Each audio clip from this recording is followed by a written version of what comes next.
Right, good afternoon.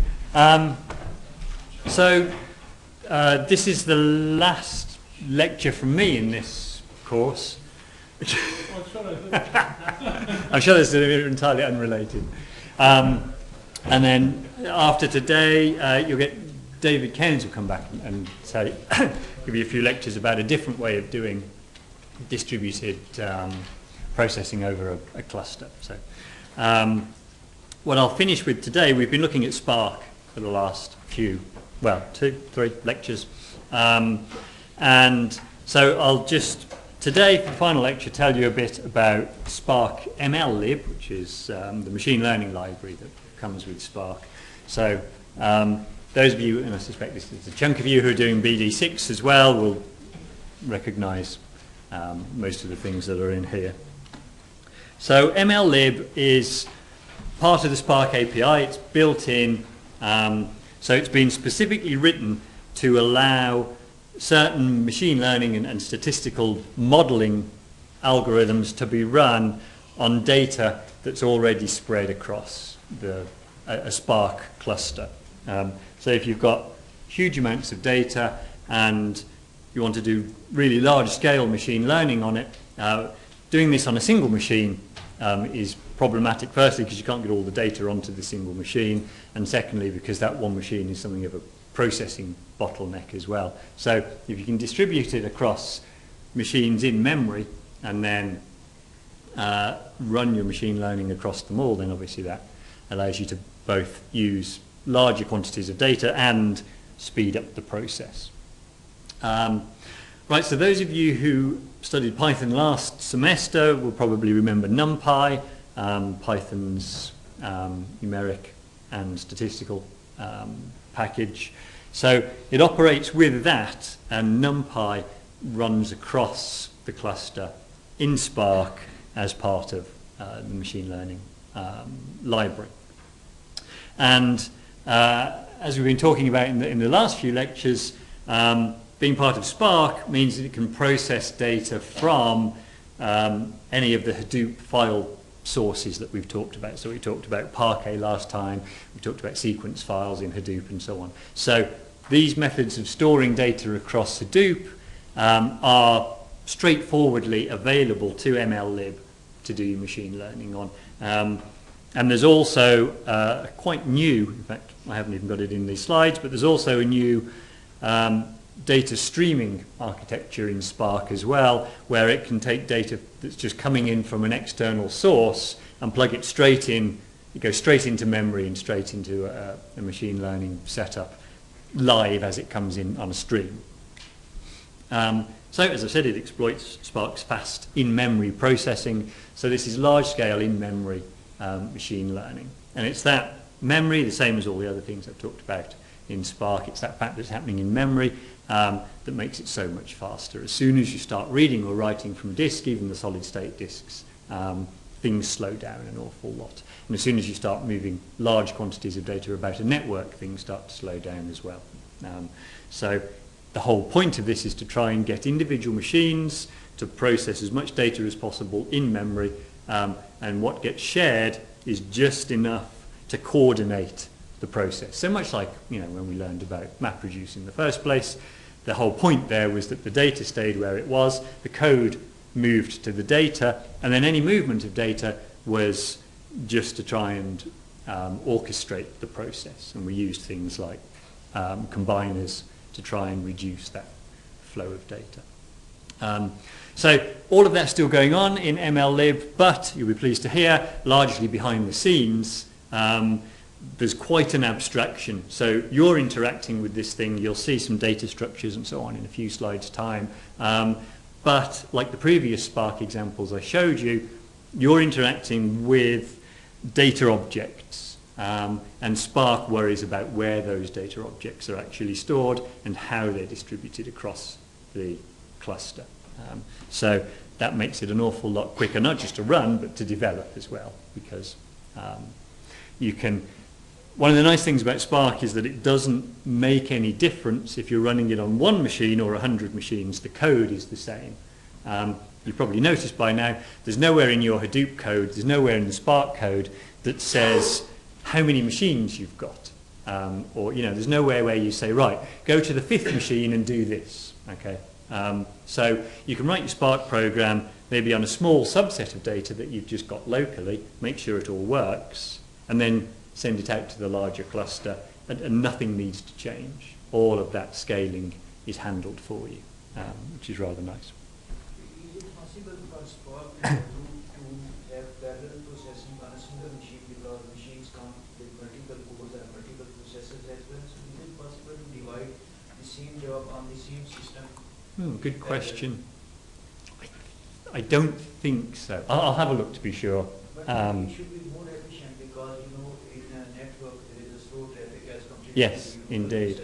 Yeah. In worst case, you could virtualize it. Well, yes, indeed. Yes, that's true. I mean, that's what we've got here. Yeah. When you guys all connect to Hadoop here, it's one machine, but it's virtualized. Yeah, I don't know. I mean, the other thing, of course, is to make sure the code is all multi-threaded. But that's at a different level, and one I hadn't considered for Spark or Hadoop. Actually, I'll look it up and see what. But as you say, that virtualizing may well be the most straightforward way to achieve that. As that last point doesn't really answer that. You can run it on a local machine, but I think, well, for Spark, the optimization is about memory. And generally speaking, well, I suppose there's some even in multi-threaded, there's some sharing of memory as well. I'm not sure you'd get the same advantages, but yeah, it's an interesting question. Right, okay. So these are the types of things that you could do in MLlib. It's best at those things where, or at least there is an algorithm that exists, where you can do the statistics, but you can do it one line at a time. So if you think back to maybe a nice simple example, if you think back to when we talked about linear regression, I talked then, this was in BD6, but I think most of you have done it. If you didn't, I'll hopefully explain enough just now. There are two ways of doing linear regression. You can do either a great big matrix multiplication, or you can do it at a line at a time, slowly updating your model, something called gradient descent.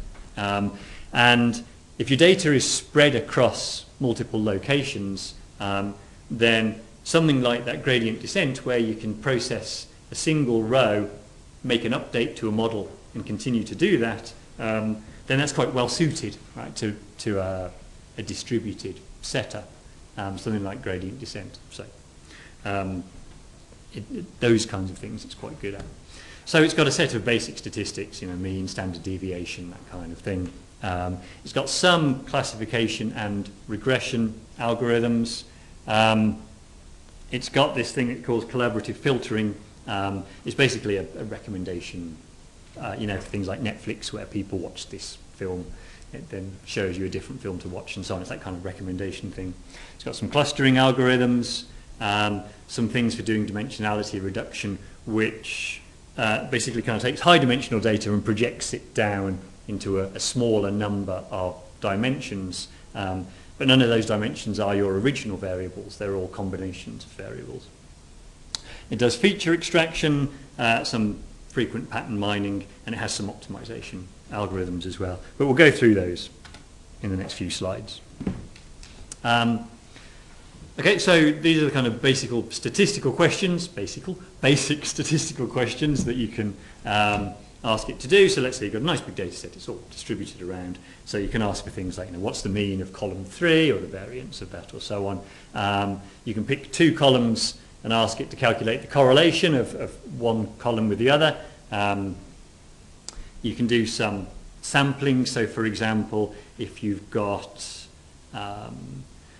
remember all the stuff we talked about Hadoop about being about key value pairs. So if you've got data perhaps distributed across different regions, and you want an equal number of examples from each region, then this stratified sampling, what it does is it says, make sure that the data that's processed, there are equal numbers of data points from, let's say, I don't know, from America and Europe and Asia and so on. So this is this ability to balance data by a certain key by undersampling one key more than another, so that they all get balanced.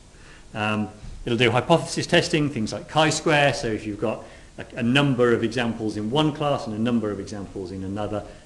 You can ask it whether those are significantly different counts or not. And this is quite useful if you want to play around, generate some data, run some stats. It'll generate data for you under a number of different distributions. So you can say, give me 5 million data points taken from a normal distribution with a mean of this and a standard deviation of that, and it'll generate that data, put it into memory for you, and then you can, I don't know, ask it what the mean is, and you'd expect to get back the number that you specified. Maybe you generate 2 normal distributions, there are different means, and then you run some stats to tell them apart and so on. So that's what that's for. Again, this is going to make more sense if you've done BD6, but it has a number of classification methods that it'll implement. Support vector machines, which we haven't talked about, or those, but logistic regression that we have, naive Bayes classification, and decision trees, which I know most of you have come across now, and random forests as well. So all of those things you can build. We're used to doing it in Weka, and maybe some of you have tried doing it just straightforward in Python with something like scikit-learn, but you can do it in MLlib, the ones that are listed here. You can do those. We've also talked about different regression techniques, so straightforward multiple linear regression. If you've got a number of variables which are the inputs and a single variable which is a numeric output, it'll learn the relationship between all of those inputs and the output. And the other two there, lasso and ridge regression, I think you probably, hopefully you'll remember, that those are basically multiple linear regression, except it tries to depress the size of all of the coefficients, so-called regularization. And what that does is, generally at least, attempts to make your model generalize better to data that it hasn't seen. But actually, I should probably say at this point that there might be some of you who are doing this course, and actually, maybe I should. Is anybody doing this course and not BD6? Am I qualifying all of this for? Right, a couple. Okay, so don't worry about the machine learning bits of this that you don't recognise having not done that. It definitely won't be tested, so I suppose that's something for everybody to take away from this. I'm not going to put any kind of machine learning stuff in the exam for here. So yes, my apologies that there's going to be things in here that you won't recognise, and in one lecture I haven't really got the time to tell you what they are. But I'm hoping you'll get at least the gist of what it's for, if nothing else. So basically here we're taking input variables, a number of them, and predicting some kind of numeric output variable. It'll do clustering, which actually I don't think I've even done the clustering lecture for BD6 yet, have I? So we'll come to that, so I guess I'll tell you what that is when we come to it. And then it'll also do feature extraction. So in machine learning, feature extraction is a stage that happens before you actually do the machine learning. So you've got a set of data, it has a bunch of variables in it, but a lot of the time those variables aren't in the form that you actually want them to be in. Particularly with things like sound recordings or video or images or something, right? There's a lot of extracting features to do before then, or things like text. At the most simple level, if you've got a body of text and you want to, I don't know, classify the document, you might just count the words, but even counting the words is a form of feature extraction, right? Because you're going through and actually counting how often each word appears. So any kind of processing of the data that generates some new variables, that's feature extraction. And in Spark, the machine learning library has a few methods of doing that. That first one, the term frequency inverse document frequency, I think you've probably been told about that when you did natural language processing, text mining. Basically, it goes through the document, counts all the words, and says, how often does each word appear in this document, but discount it by the frequency with which that word appears in other documents, right? So you might have a document where the word and appears an awful lot, but and appears an awful lot in many documents, so the fact that it appears often in yours shouldn't be treated as anything special, right? Whereas if you find some other word that's rarer generally, then obviously that's more important to the document. So it'll do all that kind of text mining, pre-processing.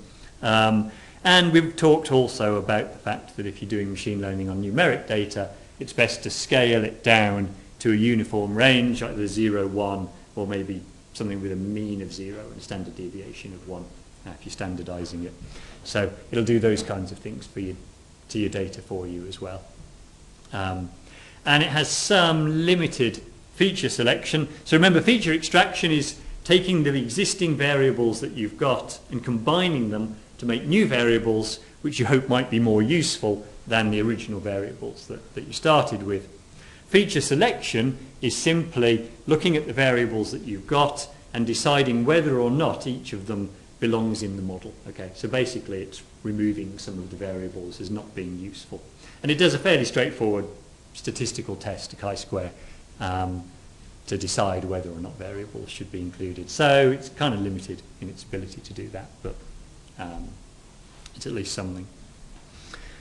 Okay, so those are the types of machine learning that you can do. I'm not going to go into massive detail in any of them. It's really more one lecture to make you aware of what you might be able to do with this if you needed to do it.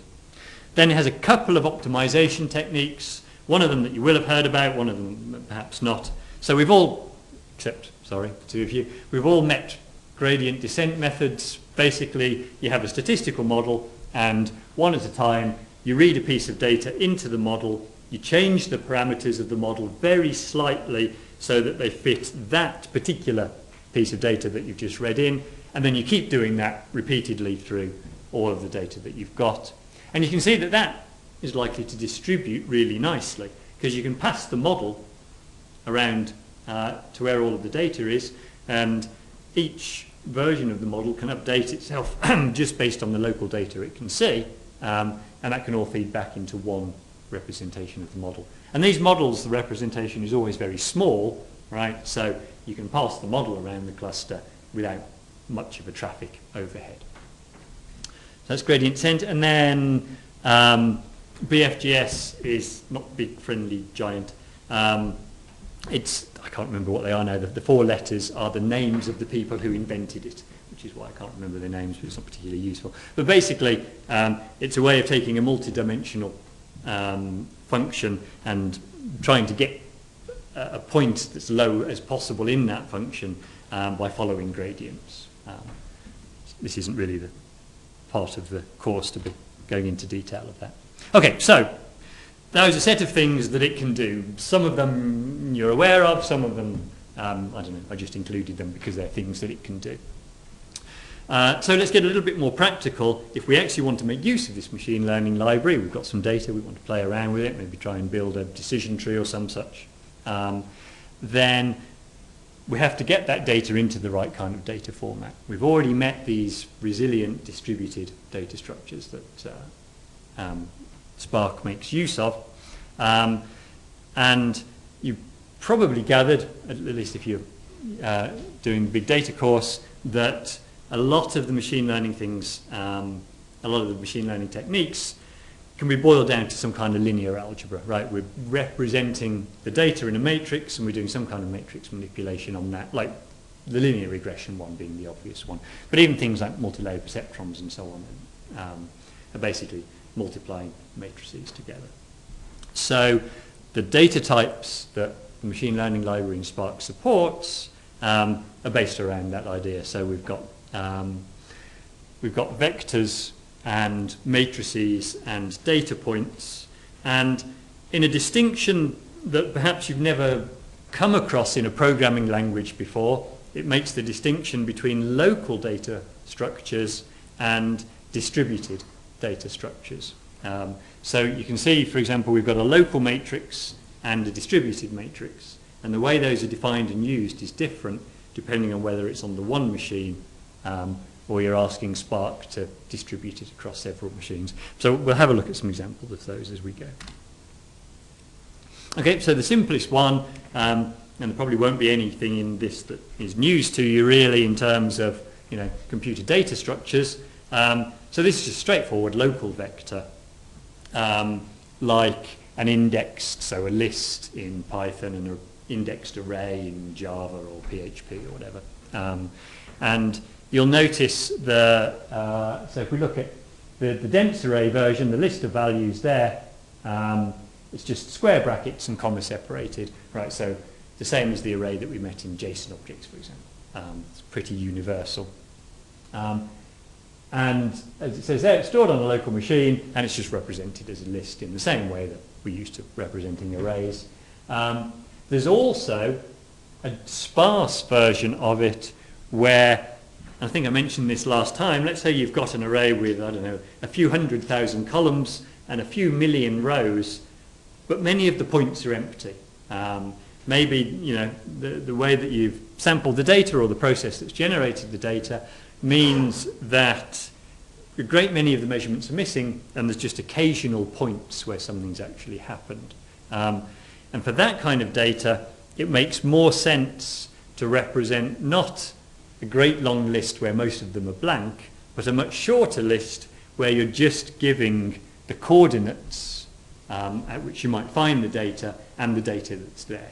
Okay, so that's the sparse array, and it's a list of indices where the data would be stored and values that are stored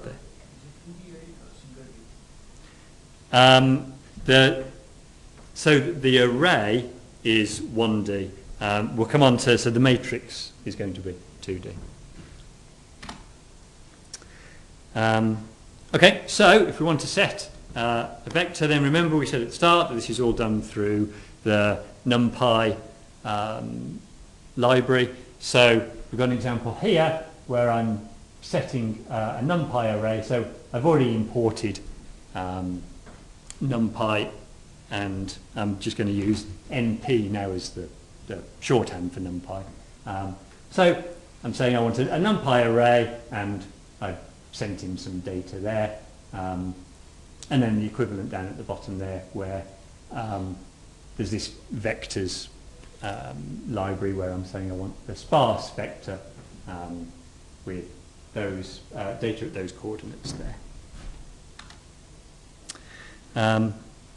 Okay, so that's those. Then we've got this idea, particularly if we're doing classification, that each data point has a label associated with it, right? And generally speaking, when we're doing classification, I don't know, let's take a simplest example where we just want to classify something as being in one of two classes. It either is something or it isn't something. So we've got a great big file full of examples, and some of the data, some of the examples belong to that class and some of them don't. So I don't know, some of them are fraudulent insurance claims and some of them are genuine, or some of them are people who took a loan out and paid it back, and some of them are people who took a loan out and didn't pay it back, or whatever the two classes are.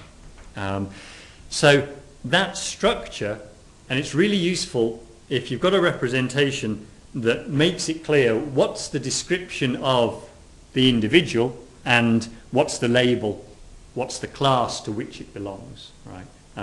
So if you've got that kind of setup, then one of these, a list of these labeled points is quite a nice way of organizing it, because what you end up with is a vector to represent the input pattern, and then a point associated with it that represents, sorry, a label that's associated with it that tells you which class it's from.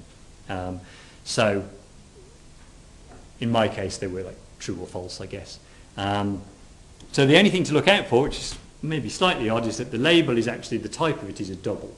So if you've got yes and no as your classes, you might encode those as 1 and 0. Or if you've got A, B, C, and D, you might encode those as 1, 2, 3, or 4, or something like that. But it's expecting a double, and that later on makes some of the maths a little bit easier. But it's worth noting that at this point. And although the way I've talked about these is a label and a belonging to a class, actually one of the things it makes it easier to do is that label can just be a continuous number. And if it's a continuous number, then the labeled point is just you can use that for regression, right? Because you've got a set of input variables and a numeric output. So that's your classic regression type pattern. So the label it's a slightly strange way to think about it, but sometimes the label is just the numeric output that's the target for doing a regression. That's the idea of the structure for it. And as it says at the bottom there, if you've got nominal outputs, you just have to encode them as 1, 2, 3, 4, and so on. And the algorithms know that if you're doing classification, to output that 0, 1, 2, or 3, you won't get 2.4 as an answer or something if you're doing classification. So the bottom example there is me giving an example of that. So I've got a labeled point. I'm labeling it as 1.0. That's the class or the regression output. And then there's the array, which is the inputs. And that keeps the inputs and the outputs together. And so I could build a structure of these. And then that's what gets passed into the machine learning algorithm, and it knows what to set as the inputs and what to use as the output. Okay, so that's the vectors. Then there's a similar equivalent, but this time it's a matrix. So we've got rows and columns, and they're indexed with integers, so 0, 1, 2, 3, 4 for both the rows and the columns. Same deal as before. We've got either a dense or a sparse representation. And you can see at the start, the 3, 2 tells us how many rows and how many columns we've got in each one. So the first one, 3, 2, and then the data that would go in there. So 1, 3, and 5, that's the first column, and then 2, 4, and 0. Oops, sorry, that's 0 should be a 6, shouldn't it? I've mistyped that. That's the next column. And then the next one, same shape again, but this time a value and a location to where you would find it. Okay, so all of that so far, you can kind of imagine just doing all of that with NumPy, right? We've got lists and we've got arrays and so on. We've got matrices. It's not very much difference. So the bit where Spark gets interesting is this ability to distribute these data structures across a cluster, distributed across all of the memories. So we have this idea of a distributed matrix. And this is stored in one of these RDDs that we've been talking about in the last Spark lectures. And you can choose between a number of different types of matrix. So we've got these row matrices, where the rows are stored in local vectors. So it's a bit like a tabular file, really. So it's long and narrow like that. Or you can have a row matrix, which I'll talk about in a minute, or a coordinate matrix. So it's basically that's the sparse version, where you're saying it's mostly empty, but there's data at these coordinates, and so you've got this, again, this list of coordinates. So let's have a look at some code for building one of these things. So let's say we're defining a row matrix. And can you remember every time we've done this in the past, when we're creating an RDD, if we're doing it from a data structure, we're running this parallelize function. So that takes the data and spreads it across the network in one of these RDDs. So the R at the very start of that row, R equals, that's an RDD that comes back. Obviously, with my tiny amount of data that I've typed there, that's not going to be much need for distributing that. But if I've taken that, remember we looked in previous lectures about taking these things from a file or a data source. The process is the same. Okay, so obviously, in reality, these things come from much larger data sources. So I created a row matrix. I created an RDD, and then I take that and convert it in the next line down, the thing I've called mat. I convert that into a row matrix. I pass in the RDD that I created, and then I can do things with it. I can ask, for example, here I've got how many rows has it got, how many columns has it got, and so on. And if I want to get the rows back out again at the end here, I'm converting it back into an RDD. So it's a kind of simple manipulation. And another example, this time with indexes. So I've got, again, a data set, but here I've now got 0, 1, 2, and 3 are the indexes for the rows and the data that follows. And, well, everything else is the same. So now I'm just being explicit about what's the ordering of the rows. We're doing, yeah, that's all right. Right, okay, so those are the first two types, and then finally this coordinate matrix, which is, as I said, the sparse version. So this time we have to give the coordinates of where the data that are actually included. We have to give the coordinates and the data as well. So there's a couple of ways of doing that, which I've shown here. We either explicitly use this matrix entry class, where we're sending in coordinates and data, or we can use this set of tuples that we just parallelize. But either way, what we end up with is a set of coordinates and the data that's at those coordinates, and then the assumption is that everywhere else is empty. So it's a very sparse way of representing a very large but largely empty matrix. Coordinates represents row and column numbers? The coordinates, yes, row and column numbers, yeah. Right, and then finally we've got this idea of a block matrix, which is actually, if you've got a very large matrix that you want to distribute, then it breaks it down into smaller blocks and stores these blocks, and it knows where in the very large matrix each local block stores. So you can see that the int matrix there, the two integers are the coordinates of where in the very large matrix this particular matrix can be found. And then obviously the matrix is that sub-portion of the data. And so that's how you've got a very large matrix distributed across multiple machines, multiple memories, and each one knows where it's supposed to live in the context of the whole matrix, even though a lot of the data for that matrix is off on some other machine. But you're not, as a programmer, you don't tend to be interacting with these blocks individually. You don't have to worry about the fact that I've got some small block of it, but they are there as part of the functionality. Right, so that's all a bit kind of dry to be talking about in a lecture, but if you wanted to have a go and have a play around with these things, then it's a convenient place to go and have a look at them. So I'll spend the last few slides just talking about the machine learning process again. So if you think about what we've looked at here and then what we looked at in the last couple of lectures, we've got this idea that there's distributed files on our cluster already. The data is in a file that's spread around. In those previous lectures we looked at the process of extracting data from one of those files and putting it into memory, and then having one of these distributed memory structures. Then today we looked quite quickly at the idea of taking these memory structures and converting them into something that the machine learning library is able to process, either these the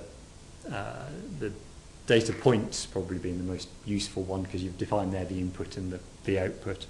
I mentioned the names of some of the techniques that it supports, and we'll have a little look at one of those on the last slide or two. And then finally there's just the question of that kind of process of actually doing some machine learning. So you've got the data on the file, you get it into a data structure in memory, you pick your favorite machine learning technique, let's say we're going to do a decision tree, you build the model, and then the question is how well is it done and what might we change to try and make things better again. So one of the other things that the MLlib in Spark supports are a set of evaluation metrics that tell you how well the model that you've just built has done on some split of the data, a validation split. So it'll do the normal ones that you might expect, the true positives, true negatives, false positives and false negatives count. So it's basically, if you've got a binary decision classification, that's the confusion matrix. If it's bigger than that, it'll give you the whole confusion matrix. So I think we're all used to using those, and it'll deliver you the data, which you'll then stick through whatever your favourite plotting thing is in Python to draw the ROC curve. So it gives you most of the standard evaluation metrics that you might expect out of a machine learning library. For classification, and then for regression, again, the standard ones: mean squared error, root mean squared error, and the I forgot mean absolute error, and the R-square value for regressions. So based on those, you can build a number of models, compare among them, tune your hyperparameters and so on, the usual steps that we take when we do machine learning. Right, so just to finish, we'll go through a couple of examples of it happening, so we can just see a little bit of code, have something that you can, if you're interested in later in the labs, you can take a look at in your own time, see if you can make it go. Sorry? Is it Python? Yes, it's Python. Yes. Yeah, this is all Python. So yes, so we've not the last lecture, but the lecture before, when we looked at how to run Spark programs in Python. So we talked about importing the the Spark context into Python, and also we will have imported MLlib and NumPy here. So I'm defining this what I'm calling parse point here, where it takes a line from some file that I've got some data in, it splits it, and it takes the data that was in that line and returns it as a labelled point, so that the return labelled point there is taking the data from the file and turning it into one of the Spark ML labelled points ready to do the learning.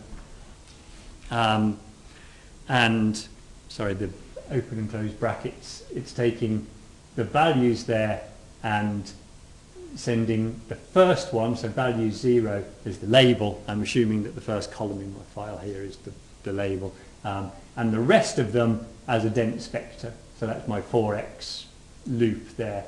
So that the return is on 3 lines, if you're wondering why there seems to be some code after a line that starts return. So it's basically taking the first column, value 0, and saying that's the label, and taking the rest of it, converting it into a dense vector, and returning that whole thing as one of these labelled points. Right. So the label is the first column, and the data, the input, basically is the rest of it.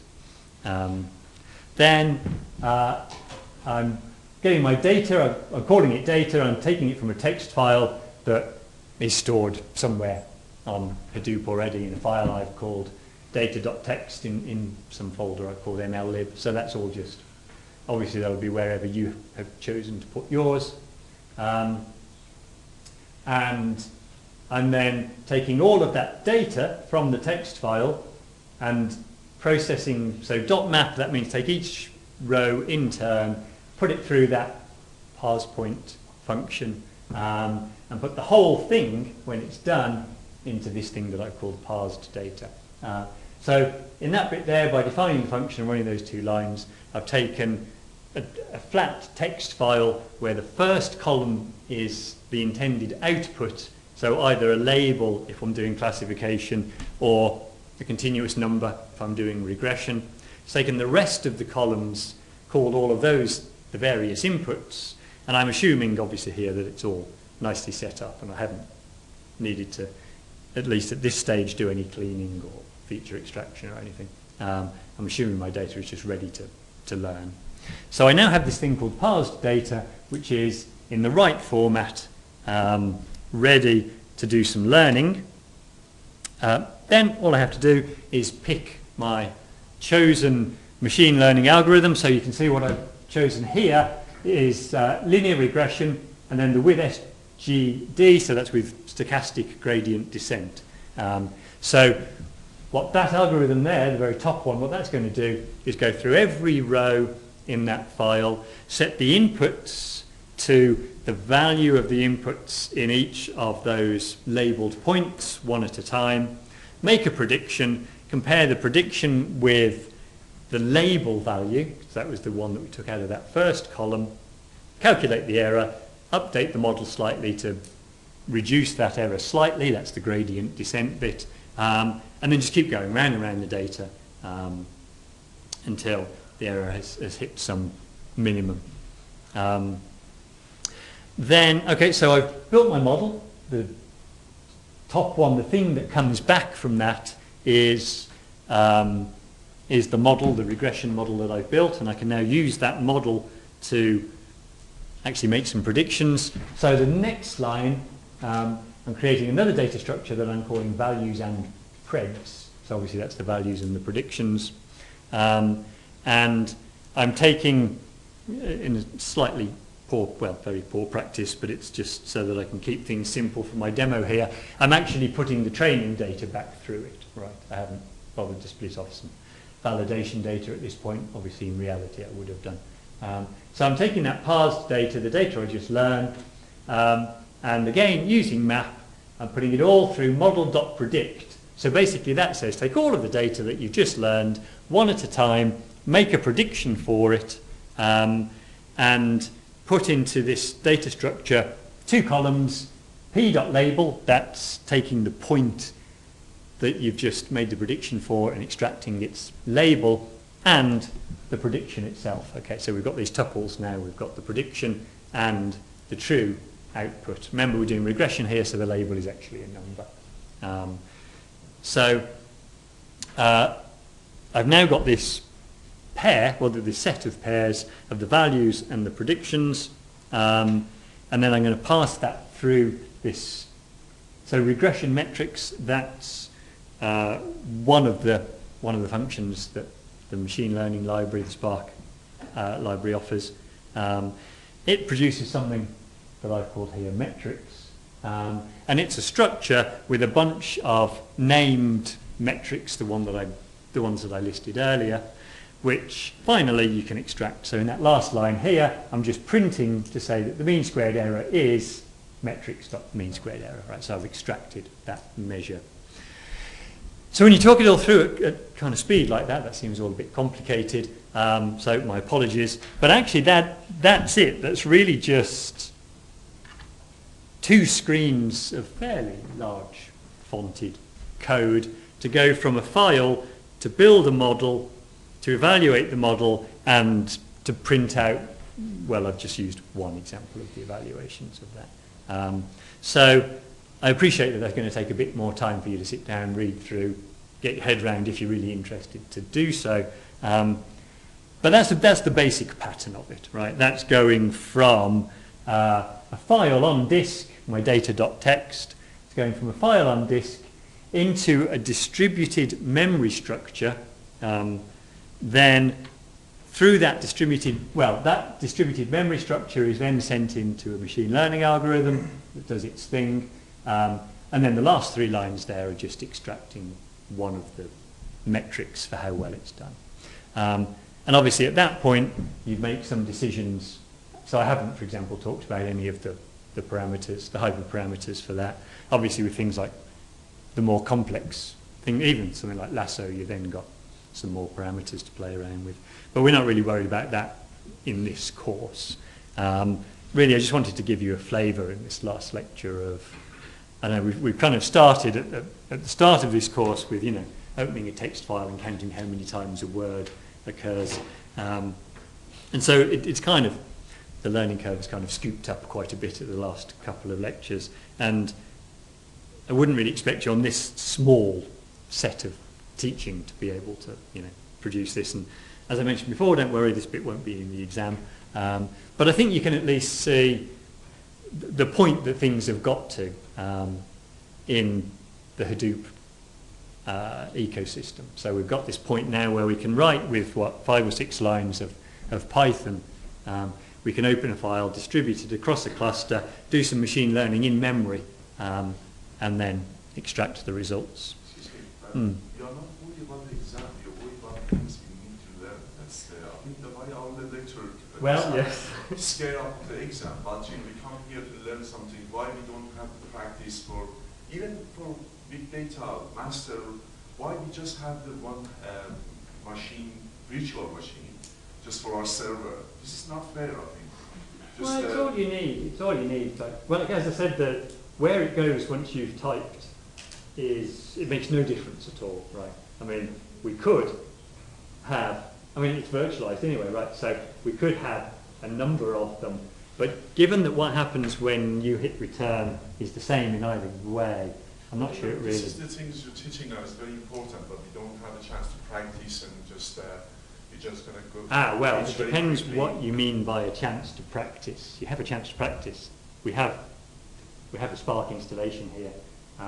You don't get support in your practice for this particular bit of the course. So this little bit at the end really is kind of, a glimpse of some further stuff that it's not really core to the course, but I want you to be aware of, what other things are there. We've had students who've done their dissertation projects using this stuff, and that would be your opportunity to really, if this was the bit that you wanted. But in 1 year, I can't give you super detail in absolutely everything I'd really like to tell you about. So that's where we are. Yes. You said you could basically stream input through the model. Yes. Yes. That means you could theoretically classify the input as it enters. Yes. Oh, yes. That's the intention of the streaming library. Yes. Yes. So I can't remember off the top of my head the syntax of it, but yes. So there's the streaming library, and that's exactly the idea of it. So you give it a model, you define some process for what happens when the data streams into it, and basically you've got this idea of data sources which are coming in and data sinks into which basically it's just spitting data back out, and that goes into a process. So you have then, yes, just got this idea that, like our racing car example, right? So far I talked about that just going around the track and storing data off into the file store. But yeah, if you use the streaming API, then you get the idea that the data comes in, is passed through one of these ready-built models, and then the results of that are fed into some other process. In fact, actually, the project last year that the student did for this was to add to that process. He did it for a company called Aquila Insight there in Edinburgh. And he actually added something that the Spark process didn't have, and that was that he built it such that you could then put the model back in, and as more data came in, not only did it make its predictions, but it updated the model as it went. Right, so yes, and that was kind of challenging, but he did kind of make something work like that. So that's kind of where things are. That was a little bit, that project last year was a little bit groundbreaking in that sense. So that's kind of right where things are at the moment. Do we have any access to that project to see what they do? Let's think. Possibly, I'll check, because some of the ones for companies, they embargo them. I've got a feeling they were all right with it, actually. I'll look in my office. If it's okay, I'll have it in my office. Yeah, so yes, quite possibly you could look at that. Yeah. Oh, right, blimey, in the time. Okay, so, just in time. So yes, that was really a kind of did you know this exists type lecture rather than this is all of the stuff you need to know to do it. But we're at the point now where we've got Spark, it's got this machine learning library, and it's got a reasonably good set. There are things that were missing. You notice there weren't multi-layer perceptrons, for example, but things will get added in time. And so the key thing really about it is, first of all, some knowledge of machine learning process, obviously, but also picking the right representation, especially with the labeled data points or the matrices. Right, so I'll leave this one at that. Still be seeing you in the labs, but the next lecture that you'll get, which is Thursday this week, we'll be back to David for the last few lectures in the series. So thanks very much. Thank you.